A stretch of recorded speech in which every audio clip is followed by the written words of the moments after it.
Hello, all. Welcome back to another edition of Tough to Talk About with Mark Feinberg and Elaine Armstrong. And we have an incredible guest today, which we're so grateful to have, Bryan Dawson, all the way from Washington, D.C. And Bryan is hands down, in my opinion, and I know other people agree, one of the leading top experts on gun control.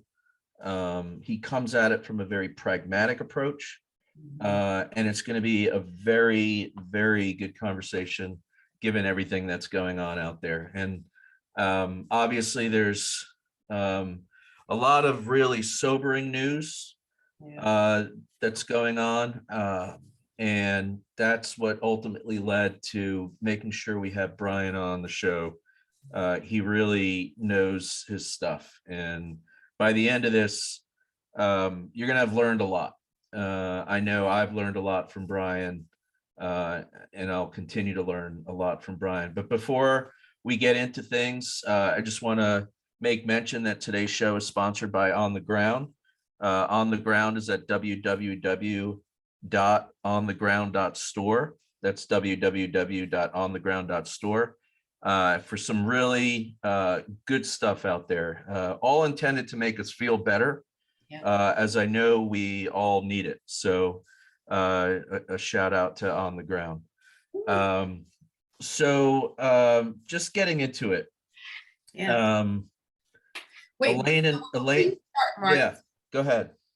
The reason we should talk about the reason why we had Bryan, not because he's the expert, but if you all didn't listen to the show that we had that we titled "You Can't Even Go Outside Anymore," that was sort of the lead into why we were having this discussion, and you'll know once Bryan starts talking what we're referencing. But encourage you to go back to that, because that was sort of Mark's and I's real response to what was happening a couple weeks ago in the news cycle, and I mean, we're still reacting to it, but now there's a additional layer of everything else that's on top of that. So anyway, I just wanted to bring that to everyone's attention too. Yeah, that episode was pretty powerful. We had a single mom from Oxford, Michigan on to talk about how school shootings affect communities. Like, there was the shooting in Oxford at the school last year. So good point. I'm glad you brought that up, Elaine. So first off, welcome, Bryan. Great to be here. Thank you for being here. So just to set the stage, I think a lot of us are struggling with this topic of gun control. On one level, it's in the Constitution. On another level, it's leading to the death of our kids and our grandparents, and just in a short amount of time, we've had over 200 mass shootings so far in 2022. 288 school shootings in the United States since 2009. A stat that actually Bryan provided: more Americans have been killed by guns here at home in the U.S. since 1968 than all U.S. wars combined. That's crazy. Since 1775. So deaths in all U.S. wars total 1.3 million. Gun deaths from 1968 to 2015, so it doesn't even include the last 7 years, 1.5 million deaths. So very, very sobering statistics. Now, one of the things that really interests me about Bryan is a gun owner, and very pragmatic approach and thought process in terms of the complications of all of these statistics, but then layered over the fact that he is a gun owner, responsible gun owner, and then just extremely knowledgeable about the topic. So just a little bit of background on Bryan. In addition to being an executive and an educator, he's had a 30-year career supporting both public and private sector clients, from the U.S. Navy and Department of Justice, all the way through to Fortune 50 companies. So quite the background. He's studied international relations at Florida International. He currently lives in DC. If there's any of us watching on YouTube, I know we tend to promote the audio, but he's got a beautiful background of DC there that he says is in his apartment, but I don't believe him. But he is actually in DC. And also a graduate degree in international affairs that specialized in U.S. national security policy at George Washington University's Elliott School of International Affairs. So incredible background, both in terms of real life experience in the real world, and then also experience in the government space. And then I also want to make sure that we call out Bryan's social media platform. This is actually how Bryan and I met. We met on Twitter. And Bryan on Twitter is at Bryan Dawson USA. In terms of content, in terms of knowledge, in terms of if you really want to learn about a lot of the topics of our day, he's a must follow. Just again, whether it be guns or other topics, Bryan knows a lot, and he goes deep, and he provides a lot of information. I learn a ton from following him. Also, he's on YouTube. Bryan, is that also at Bryan Dawson USA? It is. Okay. And then also, again, for those of us on YouTube, he's got Bryan Dawson USA up there in the left corner. So if you forget. He promotes his causes featuring his artwork on Teespring, and all proceeds go to Planned Parenthood. So very timely given the latest news cycle. And also, I don't know how he does it, given everything that he has going on. He is a husband and father of two. So he's juggling a lot, and an incredibly strong advocate for liberty, voting rights, and as we'll get into, common sense gun safety. Welcome. First question. As I alluded to, you're a gun owner. Why? Oh, well, first, thanks for having me. This is timely, and I really appreciate this. This is a controversial subject. For me, it comes down to protecting my family. Guns are everywhere. Police can't be everywhere, and I'd rather be ready than sorry.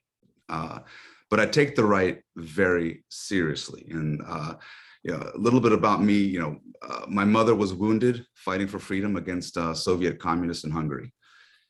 Since I was a little kid, she instilled in me a deep respect for democracy. I learned early that freedom isn't free. With freedom comes responsibility. As Americans, I think we have a responsibility to protect our rights against those that would abuse them. The very fact that guns are in the hands of so many people that shouldn't have them is why I feel so strongly about the need for common sense gun reform. Yeah.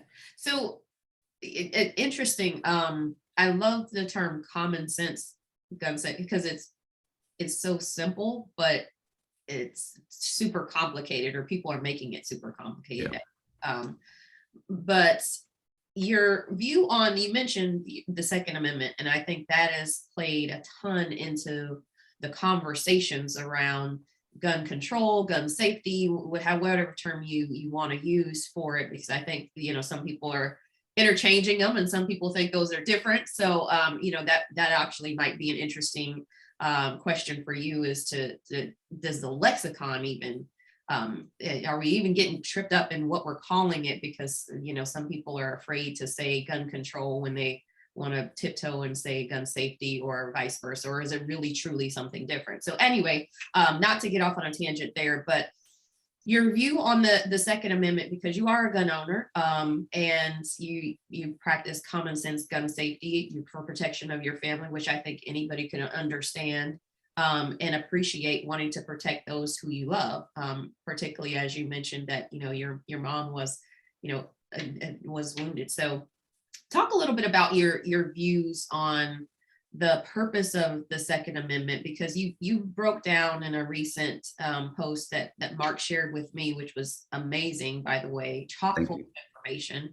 So hopefully we'll post a link to that so everybody can read it. But the background and context around the Second Amendment too. Well, I think context matters, right? Cherry picking the Bible, the Constitution, I just think is not just dishonest. It reflects a lack of understanding and a disregard for the truth, and it makes pragmatic dialogue impossible. Mark alluded to being pragmatic, and I think that's really, really important. To me, reading the Second Amendment has to be in the context of both pre and post-revolutionary America. That's critical. Thinking about the colonies, they just emerged from a bloody war against a tyrannical king. Federalists like James Madison were advocating for a strong centralized US government. And this is during a time when many distrusted that idea. The founders sought to contain government's power, protect liberty, but the people wanted guarantees written into the Constitution before agreeing to it, right? So we had to get that Constitution signed. Thomas Jefferson wrote, "A Bill of Rights is what the people are entitled to against every government on earth, general or particular, and what no just government should refuse." A lot of Americans remember the Stamp Act, right, in 1765. British troops, British customs inspectors, without any evidence, would just barge into people's houses, ransack their homes, looking for contraband.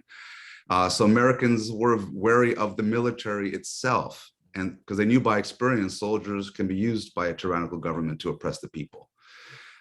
So the Bill of Rights not only established more well-known rights of free speech and religion and free press and the right to privacy or a fair trial, but the right of individual states through that militia, and that's an important word here, to defend themselves against tyranny. But the idea was that militias would be regulated by the respective states, not mobs or lawless crowds. So there was a debate as to whether the United States should have a standing army or one that could be called upon as needed. Some even argued that militias made up of just ordinary citizens supplying their own weapons could provide defense, but the experience in the Revolutionary War, it showed that militias or ordinary citizens using personal arms with limited training and organization just weren't up to the task to defend the US. So the founders were convinced that this new nation needed to establish a standing army and regulate those militias. One thing that the Federalists and the Anti-Federalists both agreed on was that the federal government had authority over the army and the militia. They both agreed that the federal government also should not have the authority to disarm the citizenry, but could regulate. And that's something that I agree with.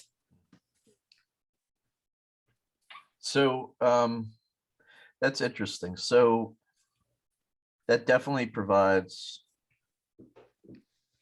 some very interesting context. So I guess that then brings into the definition of regulation, right? Mm-hmm. So it was established to where there would be regulation from the army or regulation from the government.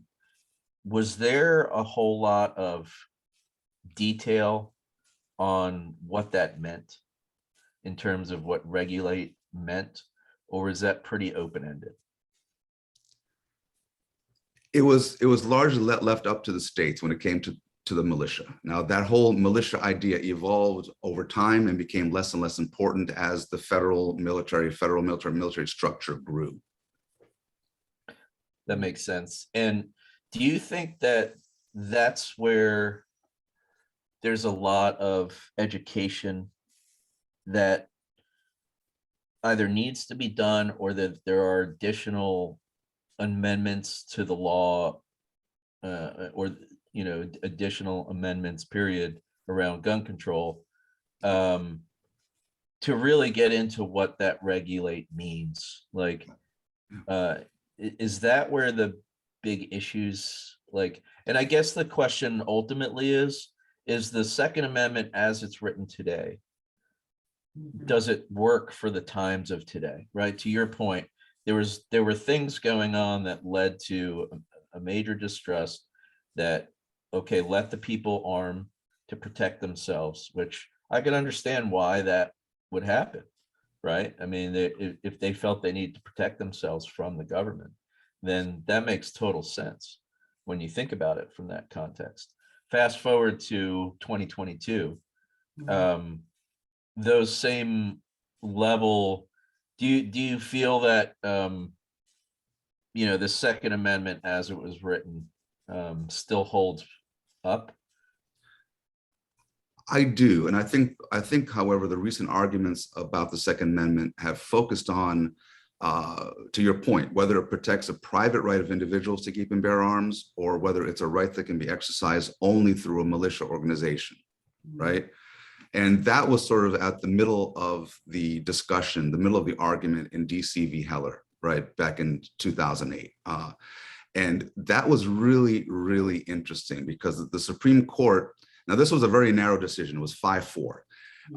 The Supreme Court in Heller established that that individual citizens were members of the militia. And then that's, you go back in history, who was the militia? Well, it was regular, ordinary citizens bringing their arms to the service of the US. And they established that individuals, because of that, do have the right to bear arms for their own defense.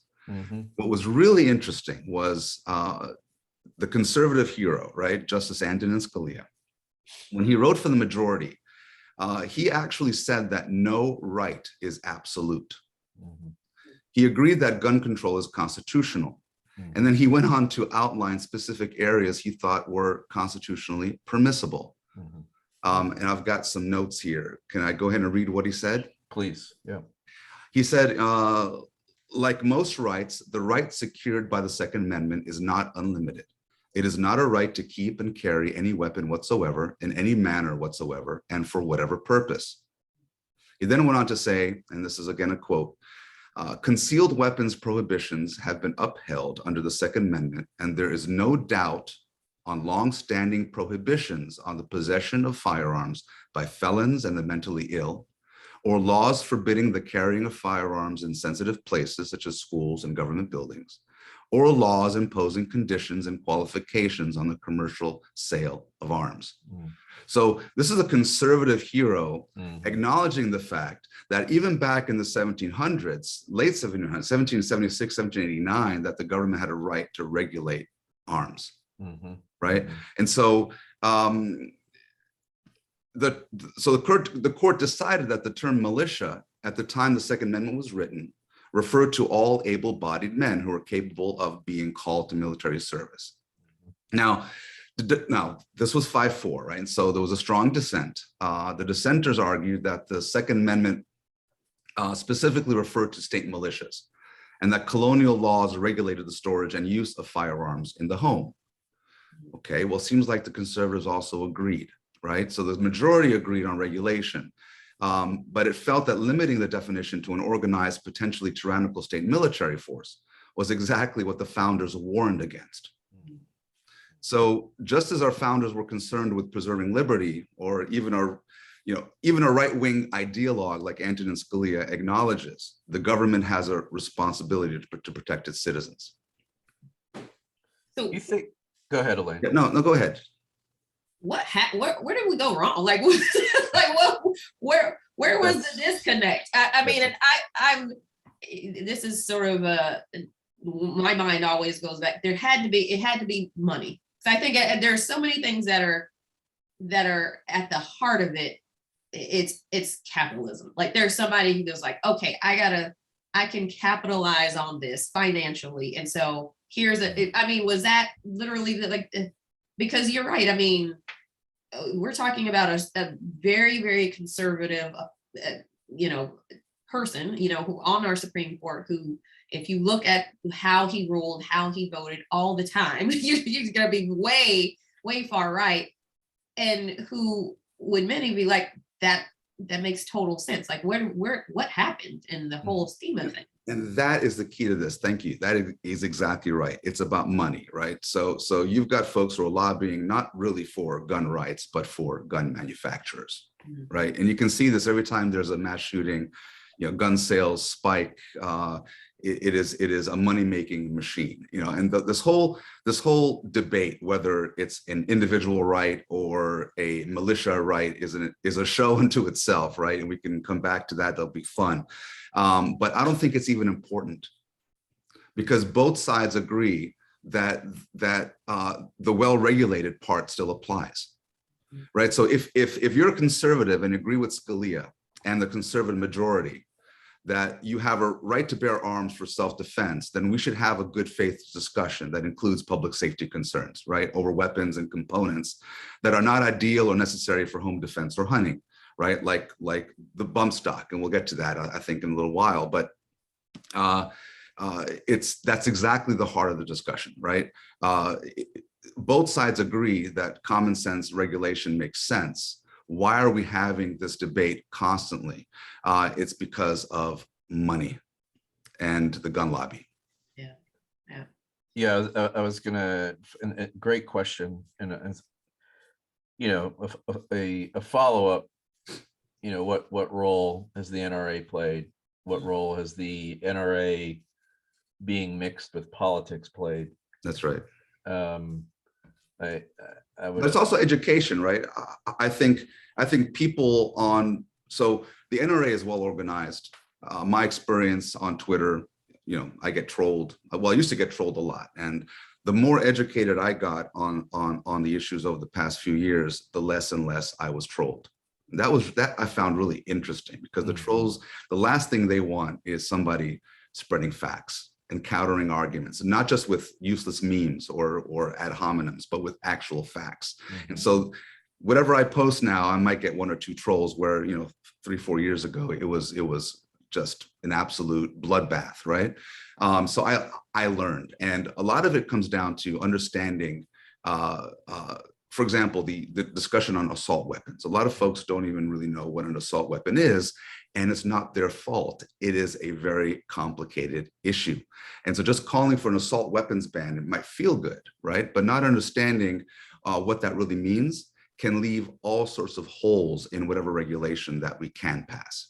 Yeah, and that to me, that's where it goes back to language. I think there's a lot of picking and choosing of words, and probably on both sides, but just to complicate things. So, okay, so let's break down assault weapon, because I think there was some really great information that you provided, that talks about assault weapons. What exactly is it? And you just said it's complicated, and I think that's a very, very valid description. But as a gun owner, assault weapons are easy to get. Most people probably have one, don't even know that what they have might be an assault weapon, because they're thinking it only has to be the ones that they see in mass shootings, and that's not necessarily true. Right. So break that down for us, if you will, and if you can, in an easy way for us to understand, but then just understanding that there's all these but yeah, that conversation. Good question. So first, let's talk about the AR-15, right? So AR does not stand for assault rifle. It stands for Armalite. So the A for Armalite was the company that first developed this Armalite Model 15 back in 1947, and it was developed as a military rifle. So let's put that to bed right now. It was a military rifle. What set it apart was this revolutionary gas operating system, which allowed for very rapid fire and reloading. Armalite sold this patent to Colt in 1959. Who developed it into the legendary M16, which is the longest serving rifle in the American military. Later, Colt ramped up a production of a semi-automatic version, marketed as the AR-15. So its core, right, its ancestry goes back to military origins. The Biggest difference between the AR-15 and the M16 is that the AR-15 only has a semi-automatic option, single fire, semi-auto, or while the M16 has a fully automatic version. What's interesting though is when the military is training, they are often on the semi-auto setting because it's more accurate. So in that context, it's virtually identical. Back in the 60s, Colt began marketing its AR-15 as its first civilian version of the M16. When that patent expired in 1977, it opened the door for other manufacturers to develop their own versions of the rifle using the same gas technology. And today there's numerous versions available. So the AR-15 now has come to represent a family of weapons. And the problem with calls to ban assault rifles is that looks are just skin deep, right? And so despite what seems to be obvious appearances that give the AR-15 its like distinctive, menacing military style that some find so cool, defining the term assault rifle isn't that easy. And depending on who you talk to, they have a different definition, right? So back, 50 years ago, the military identified assault rifle. One of the requirements was that it was an automatic rifle, right? And so fast forward a few decades, you've got states and the federal government now trying to adjust that definition to include semi-automatic rifles. And so the definition is not having that consistent definition is an opening that a lot of gun extremists use when arguing against assault rifle bans. So we need to be smarter. And I do have a graphic on my article talking about how different rifles look different from may look different from the outside, but on the inside they can share similar parts, functions, and capabilities. A really good example, if anyone wants to look this up, the Buffalo shooter used an AR-15 style rifle known as the Bushmaster XM15. If you compare that to the Ruger Mini 14, which is marketed as the ranch rifle, they share most of their lethal characteristics, but who's heard of the Ruger Mini 14, right? So you'll see that the Ruger doesn't have that folding or telescoping stock. It doesn't have that pistol grip. It's not all black. It doesn't have a threaded barrel. And it was, in fact, exempted from California's assault weapons ban. So gun dealers call it, quote unquote, perfect for California. Right. And if you take a look at the capabilities of both guns, there's lots of aftermarket parts. They're virtually identical. Right. So we've got to be smarter in terms of how we're dealing with this issue and really understand we got to look at features, right?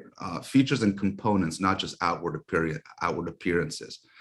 Back in '94, when we did the assault weapons ban, and this is supported by Ronald Reagan, right?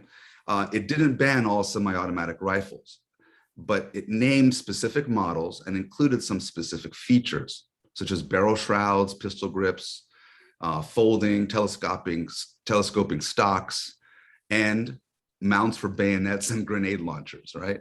But that's at the heart of the problem. What does a bayonet mount have to do with the mass killing power we're talking about, right? Nothing, right? And in 2004, when Republicans refused to reauthorize the assault weapons ban, assault rifles and high-capacity magazines were now legalized. So the lesson here is that we can't just focus on outward appearances. Policy has to be based on function, not form. Focus on the functions, components, and accessories such as high-capacity magazines, ammunition, bump stocks. That bump stock, Las Vegas shooter, right? Killing 61 people, wounding at least 400 people. Now we have the auto sear, which is a tiny little device which you can install in a handgun as well, which converts that semi-automatic handgun into an automatic pistol. So the capabilities of weapons is really important. And of course, you have to focus on the shooters themselves. And a lot of this is money and coolness. That's right. Right. It's cool for your gun to have all of these features, and as long as there's people to buy them who want to feel cool about having them, they're going to sell and they're going to be out there. Is that a fair assessment?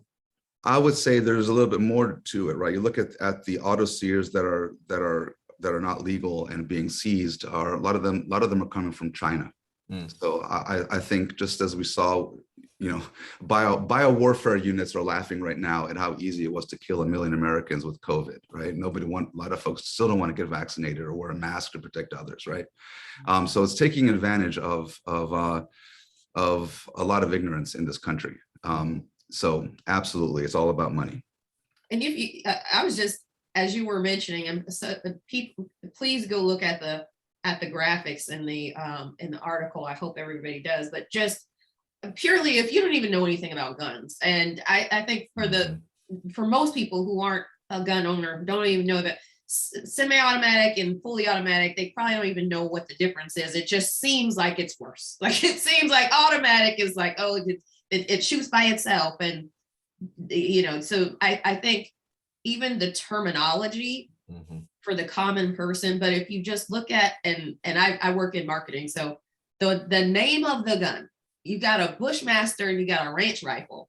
I would think, hey, it's a ranch rifle. It's the cowboy's gun. They're not going around shooting anything. They're going to protect their cattle from, you know, from predators, from animal predators, not human predators. It's a ranch rifle. Why would I want that to, you know, to take that off versus a Bushmaster, which I'm thinking, hey, if you're going to be in the bush and you're in the military, you got to have something that's going to protect you from, you know, a grenade or somebody coming. So I think even we got to get down to the fact of, is it all wood or is it black? And you mentioned that, you know, you mentioned the color, but you looking at that and the common person be like, yeah, that's for hunting. Nobody, you know, that's for protecting a ranch versus, you know, something else. And I think that is, you are 100% marketing stuff. 100% right. And if you take a look at the opening graphic in that article, it's an actual Bushmaster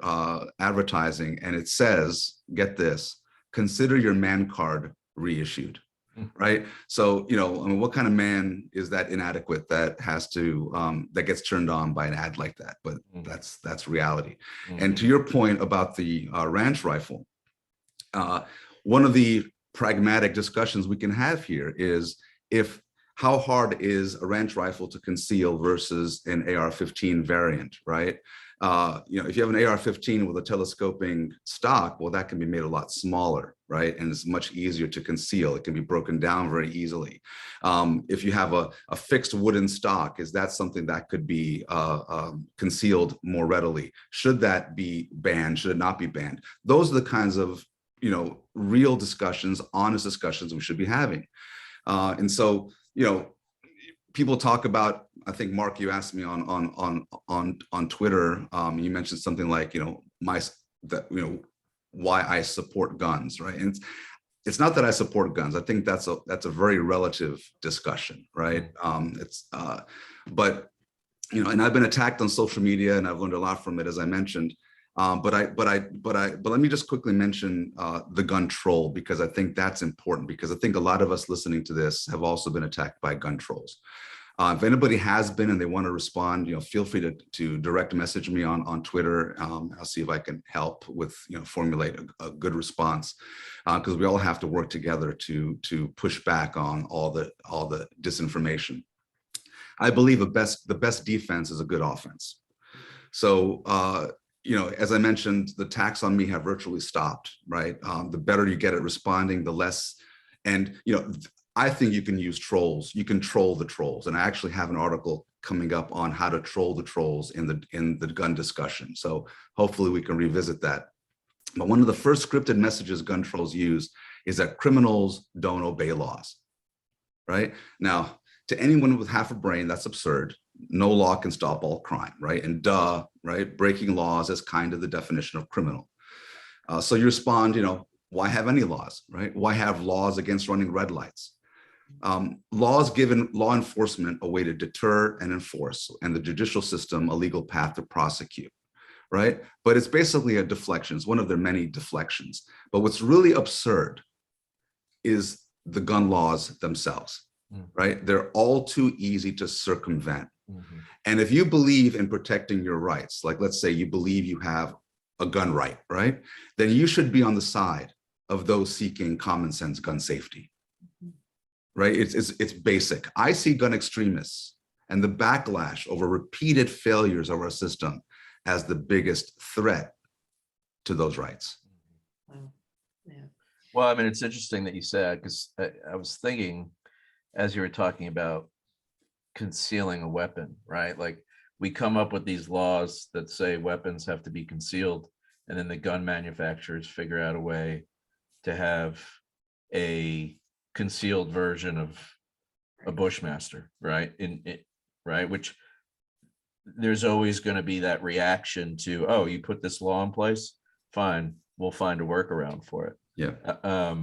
Which brings us back to the, the capitalism of it all and the interconnectivity between money, politics, and the NRA. So switching gears for a moment, things are moving fast. When Bryan agreed to be on the show, the shooting had just taken place both in Buffalo and Uvalde, Texas. And since then, he wrote the article and he went through what I thought was one of the most well thought out set of solutions in terms of sensible gun laws. And since then, there's a set of gun laws that have been signed into law as of, I believe, yesterday, if I'm not mistaken. Bryan, I'm real interested, and I'm sure our listeners are as well.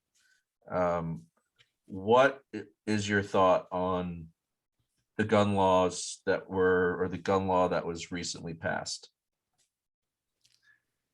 Yeah, so as you mentioned, I'm a pragmatist, not an ideologue, right? So I do think finding common ground is possible. Before we get into that, could we spend maybe 5 minutes just talking about one thing, which is the background check? Yeah. Absolutely. I think, the fact that there's as many guns in this country as there are people, right, which is an incredible statistic. I think from a pragmatic perspective, we're not getting rid of them anytime soon.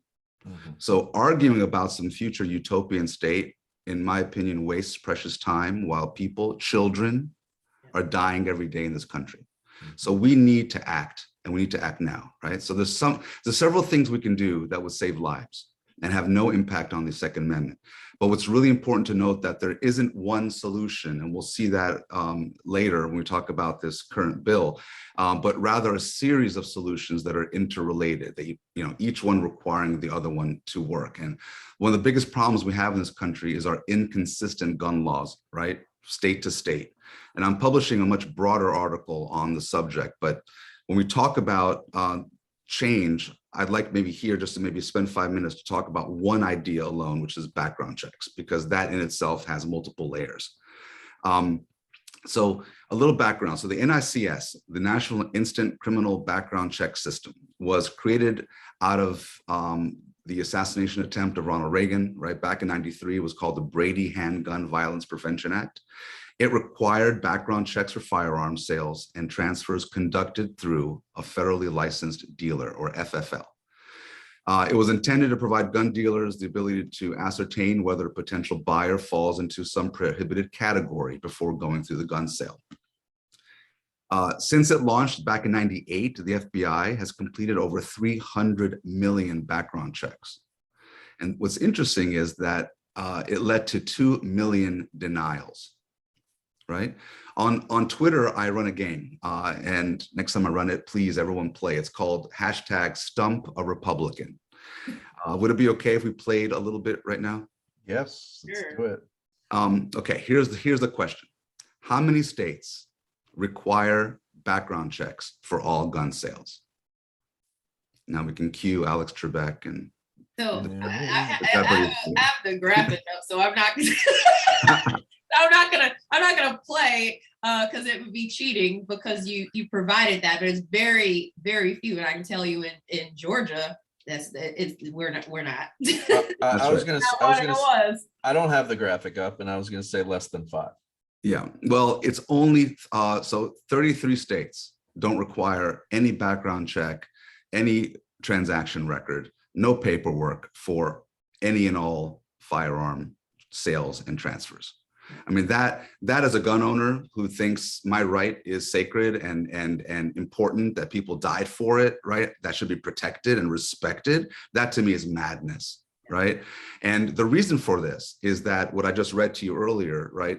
The system, the federal system is only applicable to sales at federally licensed dealers. So this private sale, which is often referred to as the gun show loophole, exists in 33 states. Right, and it's maddening. So only 17 states require background checks. Now that's up from just 12 just a few years ago. So we are making progress. And as we saw, you know, in Texas, you know, an 18-year-old can walk in, they can buy as many AR-15s, high capacity magazines, as much ammunition. The Uvalde shooter had over 1,000 rounds of ammunition. And you can buy this out of someone's trunk at a Walmart parking lot with no paperwork and no background check, no trace. So think about that for a moment. I mean, seriously, we got to think about that for a moment, because if you believe if you're a patriot, right, quote unquote patriot, think about how can a seller know? How can a seller know if the buyer is a felon or a terrorist without a background check? Does the seller care? I mean, why should the seller care though, right? I mean, if you're a patriot, you should care, right? You should care about who's trying to get a gun, right? In my opinion, right? Unless you're in it only for the money. And the new bill that they just passed tries to deal with that a little bit as well. So that would be a good segue. But also think about how difficult it is for law enforcement to track something like that, right? Because practically speaking, it never happened. Now imagine you live in a city or a state that requires background checks, like New York, and bans high capacity magazines like New York, but you live minutes away from a state with no background check requirements, right? It's complete madness. The American-born Al-Qaeda operative, Adam Gadon, he went on YouTube, and you can look at my YouTube channel, the videos there, even though YouTube keeps removing it, which is absolutely incredible to me. But anyway, he said, America is absolutely awash with easily obtainable firearms. So what are you waiting for? You know, that's our reality. So what can we do, right? Now, this is a very broad subject, but let's focus on one thing. Number one, implement universal background checks for all firearm sales nationally and close that gun show loophole. The gun trolls will often criticize background checks don't work, that saying, you know, criminals don't go through them. That is not accurate. As I mentioned, background checks have stopped millions of prohibited people from buying a gun. But I agree with the trolls. They are deeply flawed. Here's an example. Charleston, right? The AME church shooter, right? He had a felony drug record. He was prohibited from buying a gun. So how did this white supremacist walk into a federally licensed dealer, fill out the form for his background check, and a few days later walk out with a 45 caliber Glock semi-automatic handgun that he used to kill 9 African-American worshipers? Yeah, it's easy. Right? Background checks are not flawless. No, they are not. And if you remember the Brady bill that I referred to, right, back in '93, lawmakers back then sought to give the FBI 7 days to perform a background check.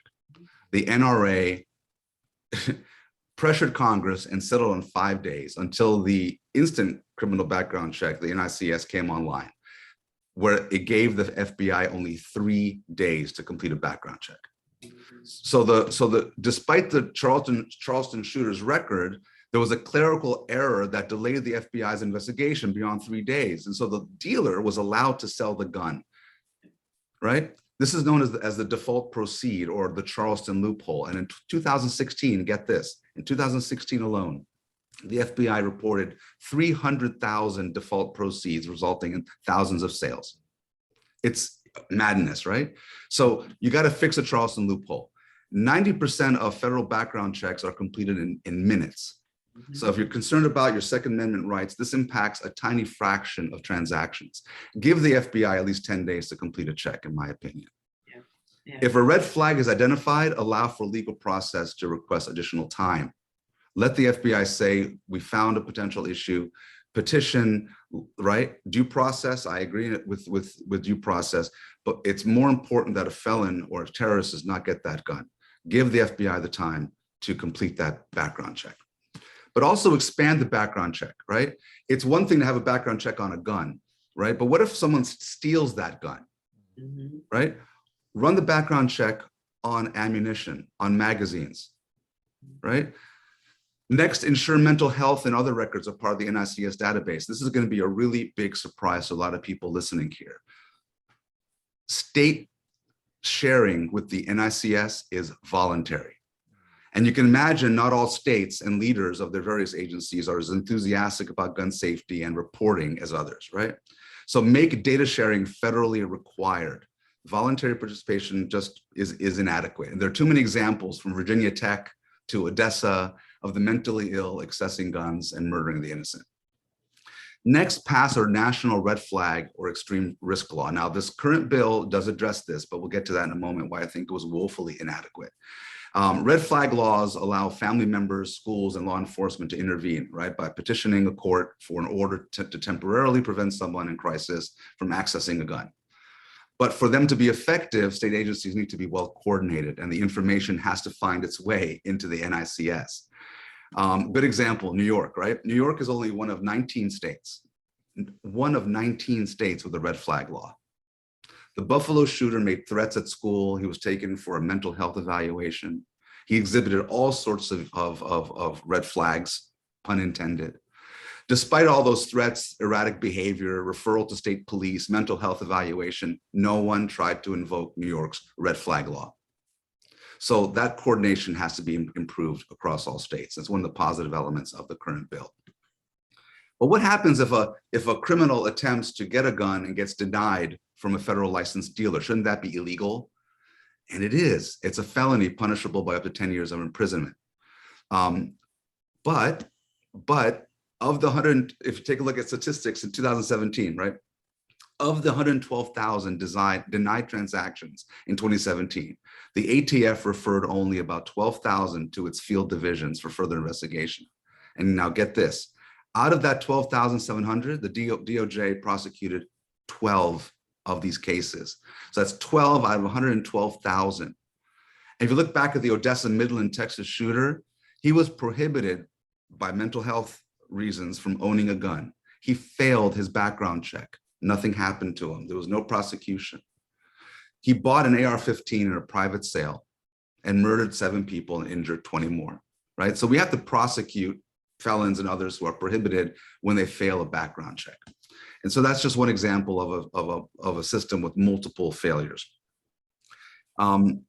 So to move on to, one statistic I think I want to share here, depending on the poll, 83 to 94% of the American public supports background checks. That's an amazing number, right? This is a no-brainer, right? Elaine, you mentioned why we're not doing something, right? And you know, it's M-O-N-E-Y, right? It's money.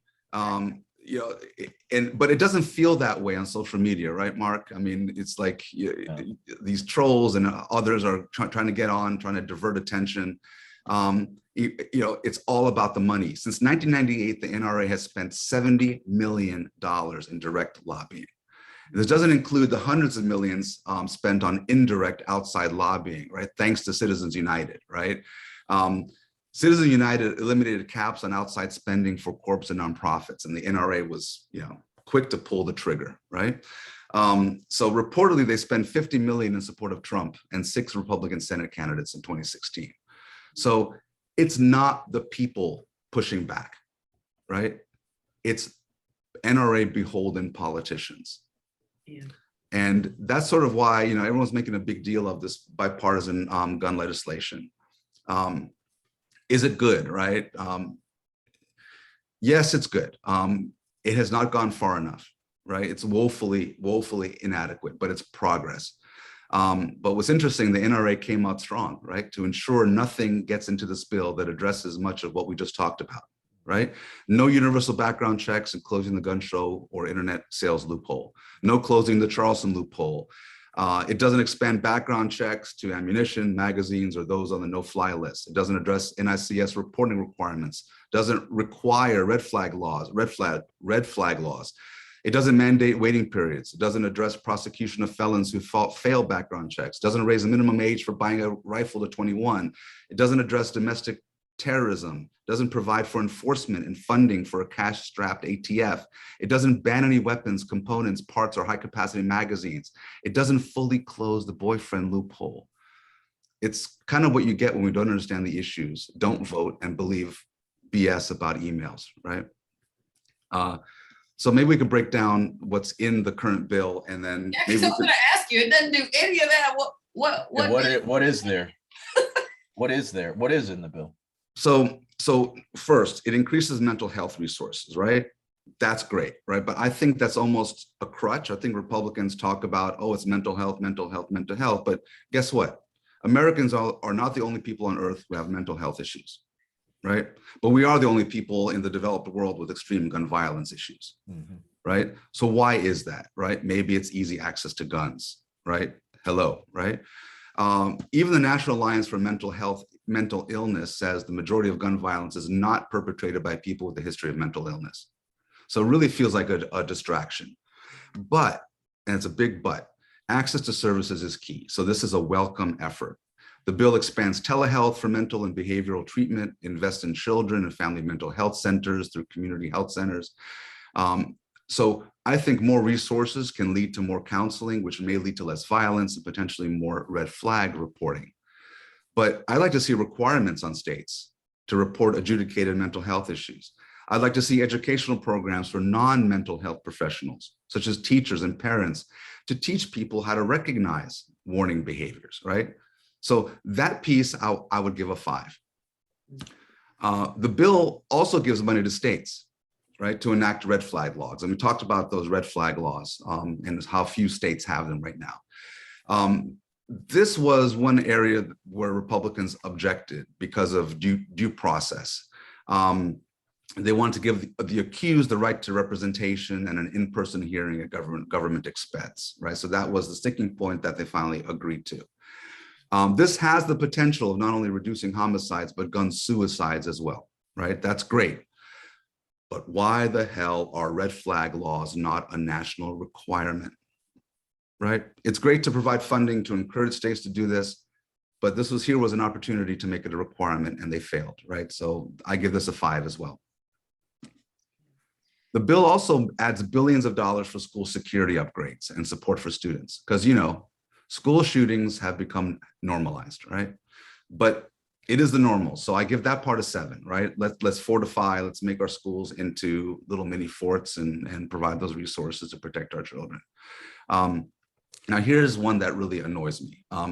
Federal law allows anyone 18 or older to buy rifles and shotguns. There's actually no federal law there's no age requirement federally for the possession of a long rifle. Right, so you could be a 5-year-old, right, and legally possess a long rifle. And this includes AR-15s, high capacity magazines, and ammunition for both. And this is another statistic. Only 5 states restrict the sales of firearms to 21 or older. Maine, now get this, Maine set a minimum age of 18 for handguns and 16 for long guns. I do understand there's a hunting culture, okay, but it's, you know, it's just very strange. 18 to 20-year-olds commit gun homicides at triple the rate of people 21 and older. And many of these shooters are juvenile offenders. You look at Parkland, Buffalo, Uvalde, all these shooters bought the guns before they turned 21. My article talks about the science behind the 18-year-old brain, right? So science shows that 18-year-old brains have difficulty controlling impulses. So this bill, rather than raise the age limit to purchase semi-automatic assault-style weapons to 21, the bill expands background checks for people under 21. And now it includes previously blocked juvenile records on criminal activity, mental health, mental health, and gives law enforcement up to 10 business days now to review those records. So that's great, right? But I have to give this a 4, right? A lost opportunity. And here's the kicker. these changes to the background check system sunset automatically after 10 years, right? Okay, why is that, right? We're gonna have to have this debate all over again in 10 years, and who knows what the makeup of Congress and our Supreme Court is going to be in 10 years. So again, it comes down to our vote. We don't vote, we get what we deserve, right? We can do so much more than this. This is really disappointing. But again, progress is progress. I'm not a pure utopian, right? I will accept this as steps forward, but there's so much more we can do. The next thing it addresses is a straw purchase. Now, straw purchases is where someone buys a weapon on behalf of a prohibited buyer. This is a big element in gun trafficking, where straw purchasers take advantage of the private sale loophole. They buy guns out of state, transport them to areas with stricter gun laws, such as New York or Chicago. In fact, a straw purchaser bought the weapons for the San Bernardino terrorists that murdered 14 people, if you remember that. They are illegal, but barely. So once again, the NRA fought against the ban on straw purchases all the way to the Supreme Court, and they lost only 5-4. Now, with this current Supreme Court, who knows what would have happened. But the issue here is that the definition of gun dealer was too vague. So the positive aspects of this bill is that the bill narrows the definition of a federally licensed firearms dealer to crack down on those that evade the licensing requirements. So it clarifies that an individual who repeatedly buys and sells firearms for profit must register as a federal firearms licensee. It also stiffens penalties for illegal straw purchases, so that's good. But I got to give this a 5 as well, because it doesn't address much needed enforcement, nor does it address additional funding for the ATF. And then, so another law on the books with minimal enforcement capability. So number 6 and final is the boyfriend loophole, right? This is something we talked about earlier, but what's surprising to most is that federal law, it did include, so let me back up. Federal law did prohibit convicted, that's the key word here, domestic abusers from having guns. But there was a catch. It only applied to people who have lived with, been married to, or had a child with the victim. It didn't include abusive dating partners from having guns. So that's where the boyfriend loophole came from. As expected, the NRA fought it, right? Imagine this for a second again, right? The NRA was lobbying for guys that beat their girlfriends. And they see this as a win, right? If you look at the statistics, the share of homicides committed by dating partners has been increasing for 3 decades. A study analyzed mass shootings between 2014 and 2019 and found that 68% of mass shootings, the perpetrator either killed a family member or intimate partner, or the shooter had a history of domestic violence. Women are as likely to be killed by dating partners as by spouses, right? So this did not go far enough. The big point of contention with Republicans was the definition of relationship, right? So they defined it as a relationship between individuals who have or have recently had a continuing serious relationship of a romantic or intimate nature. It applies to anyone convicted of a misdemeanor domestic violence charge. Sounds great, right? It's great for the talking points for the NRA, for a lot of the Republicans who didn't want to go further on this. But take a look at that key word, convicted. The bill only covers individuals convicted on a misdemeanor charge. What's the first step that a woman will take, right? It's a restraining order. If you're being abused, you're going to get a restraining order, right? Where anger can be running high. It's a very critical time. If the court issues a restraining order for domestic violence, the abuser can keep his guns. I mean, what's going on, right? The bill is also not retroactive. So those with current convictions are not subject to the law, right? So that leaves lots of people still vulnerable. And there's more. Dating partners convicted of a misdemeanor automatically regain the right to purchase a gun after 5 years if they were first-time offenders, not found guilty on any other misdemeanor offense. You know how that ends. Yeah, so that's also, I guess, I got to give it a 5. So overall, if my math is correct, I give the overall rating a 4.5. Progress, but deeply disappointed. The most glaring holes in the system remain. Man. So everybody who is listening, go back and rewind all of that. Listen to it slow, because well, you broke down so many issues in there. And, one of the things that was coming to mind, and again, for me, a lot of stuff comes down to, because my brain always goes to marketing and how things are worded and how things come across. So you just go back to any movie that you've ever watched, right? That has a criminal or a bad guy or somebody getting a gun and doing something, and they're buying it, whether it's an action movie or whether it's a movie about gangs or whatever it is, they go to the corner, right? And they get the gun and somebody pops the trunk, or they go into like a knock on a door and there's, the little thing, and the guy comes and says, okay, yeah, what's the password? You can come in and get, buy the guns or whatever the case may be. They paint that in a dark, scary thing. That's actually the loophole. That's exactly what it is. It's like it doesn't have to be a dark alley. It could happen. If I was a person who was selling guns, somebody could just walk to my house right now. I can open my garage or wherever, open my door. Here you go. I don't have to have anything. There's very little paper trail, if any. If I would even want to do that, because hey, I might be a responsible person and I might have them sign an affidavit or whatever it is, or not.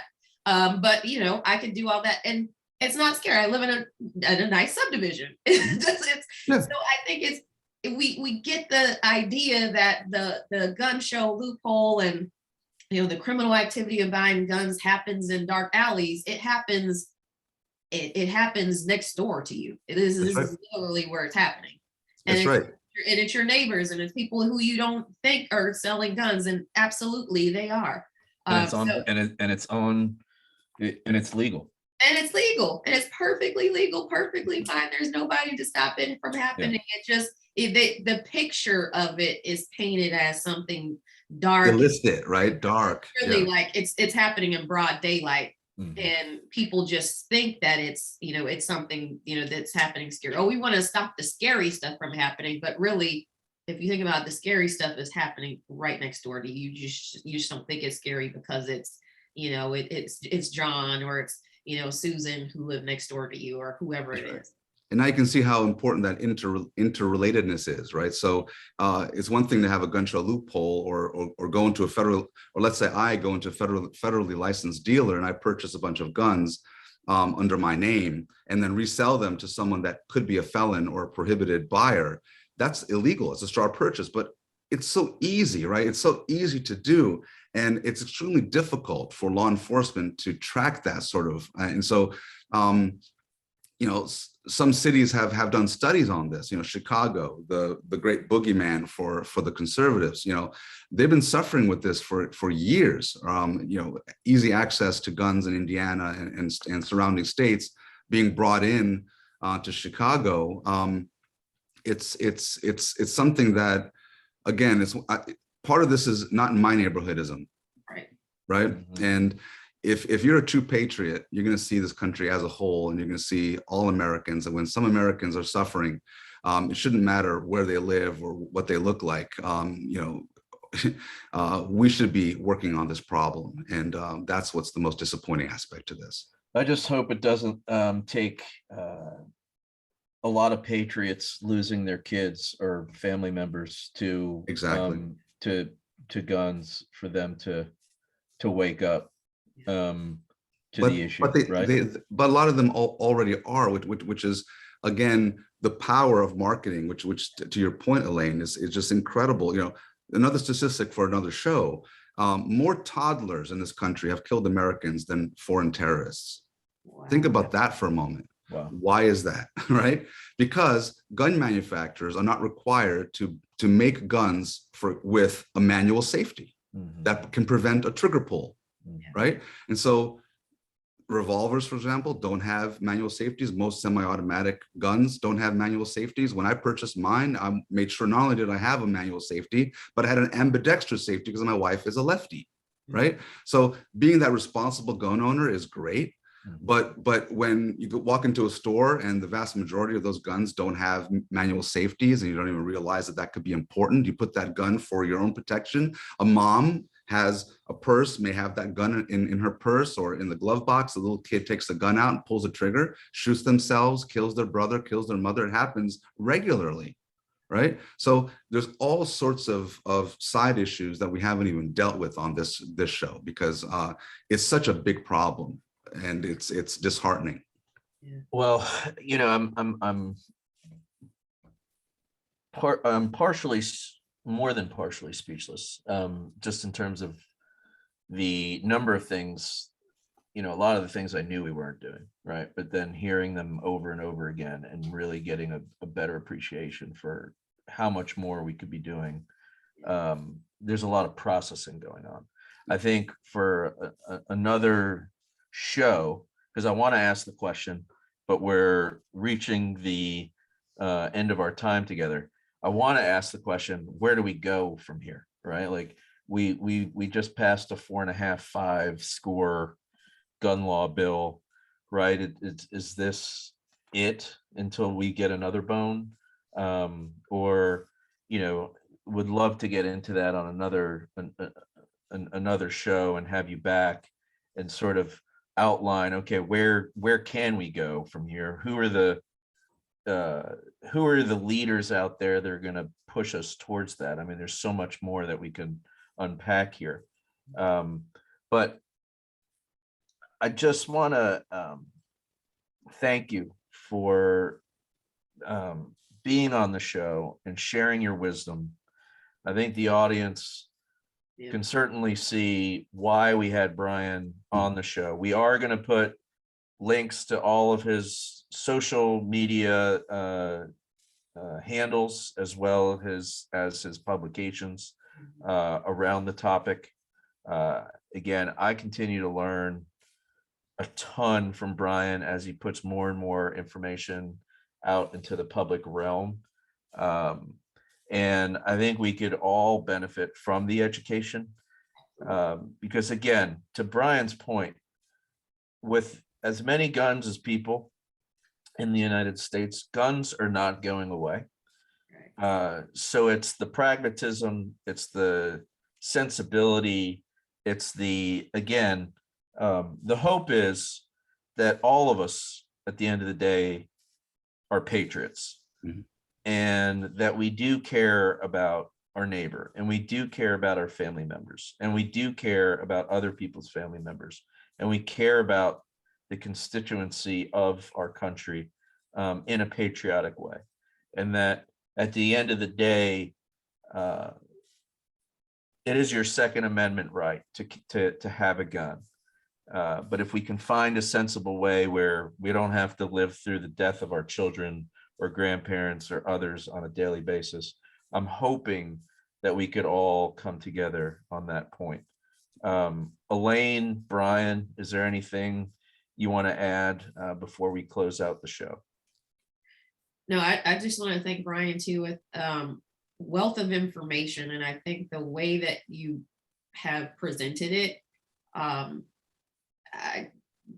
think is just remarkable. So I encourage everybody to do the research. I think that's my main thing, is that whether you are following Bryan, which I think you should, and I definitely will, but also when you hear things, because we've talked a lot about how things are marketed and what words are used, and it is very strategic. Just know there is a entire strategy around how things are painted, it comes down to simple advertising. And trust me, y'all, I work in the world of marketing and advertising. I know. So there are words that are chosen, specifically why they are chosen, down to the color of things, down to how they're positioned on a shelf, who says it, what the person looks like when they say it. There's tons of stuff. And so if you don't even believe the numbers, just dig a little deeper. Just think about it, and think about what message are you actually consuming. And I think that will help shed some light on some things. It's and the other thing I would say is for people not to get too scared of it and then figure out, well, that's a problem for somebody else, because as we all have seen, it affects everybody, and you have no idea you know, who is in your neighborhood, who lives next to you. So don't feel like, oh, well, that I live in a suburb and that's away from me. And yes, we could have a school shooting, but they're bringing those guns from somewhere else. No, please consider the information that we have laid out to you that has been repeated several times. There are more guns in this country than there are people. So guaranteed there are probably some in your neighborhood, people who you may not think, and it is your responsibility as just being a good citizen to want to ensure that there's responsibility for everybody in your community, the people that you live with, the people that live around you. So yeah, I would just leave with those two things, but I appreciate it. And Bryan, definitely want to give you some time too, as Mark said, if you got anything else to share with us or anywhere you want to point us to. Yeah, thanks, Elaine. So you mentioned color, right? And I think as we do our research, let's be aware of dog whistles. Let's be aware of the distractions that people on the right and the gun lobby, the tactics and techniques that they use to distract from the real problem, which is Americans dying, right? We didn't have a chance to talk about Chicago, and hopefully we can do another show just on Chicago itself, because that's a really good example of the racist dog whistle. And what's incredible about Chicago, as bad as you think it is, it's not the worst America has to offer. And that is the problem, right? So let's focus on the fact that children are dying, Americans are dying at rates, you think about, more than we've lost in all wars combined. That should be an alarm bell going off in anybody's mind, anyone that really believes and loves this country. So go to my blog, medium.com/armedwithreason. I'll be publishing more articles specific. So I just did one on Chicago. It's called "It's Not Just Chicago, Stupid." So if you want to learn about that issue, it breaks Chicago down in quite detail. And I'll be doing another one on how to troll the troll. So if you're being attacked or want to know how to engage with trolls, of course, you can always block them. But don't engage them in ad hominem or just a meme war. That's exactly what they want, because it distracts from the issue, right? Attack back with facts in a very pragmatic, very, very cold and calculating way, because we got to get the message out, to Elaine's point. This is about marketing. This is about hearts and minds. There's a lot of good, really good people out there on the other side of the issue that don't know the depth of the problem. And so it's our responsibility to try to educate our fellow Americans. So thank you so much for having me on this call. Thank you. Thank you. Take care, everybody, and we'll see you next time. Thank you for joining us on another edition of Tough to Talk About, and we will see you soon. Bye, everyone. Bye-bye. Thank you.